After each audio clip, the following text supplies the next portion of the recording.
26 թվականը բավականին պատասխանատու տարի է եւ այնտեղ որտեղ որ ժողովուրդը միասնական է, այնտեղ որ մենք փոխադարձ վստահության, հարգանքի, հասկացության, նաեւ ընդհանուր համոզմունքի շրջանակներում ենք աշխատել, մենք միշտ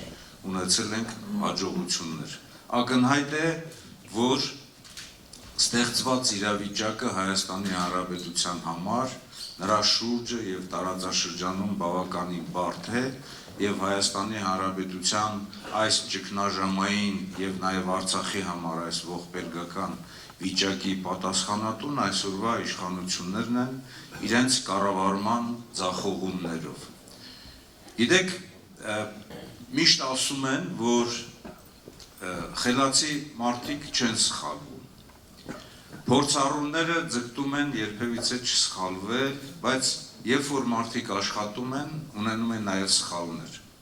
Եվ շատ ճիշտ է աշխատել ուրիշի սխալների վրա, որպեսզի դու սխալներ թույլ չտաս։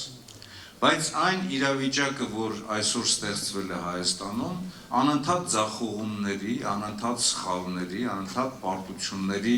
արդյունք է, եւ երբ որ անընդհատ դու սխալներ ես թույլ տալիս եւ հետեւություններ չես անում,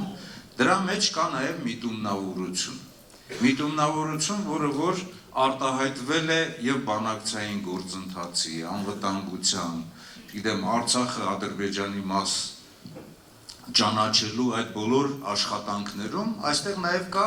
դավաճանական հիմք։ Այս ամենի պատասխանատուն այսօրվա իշխանություններն են եւ մենք չպետք է թույլ տանք, որ Հայաստանը, Հայաստանի Հանրապետությունը գտնվեն եւ հայտնվեն բավականին բարդ վիճակում։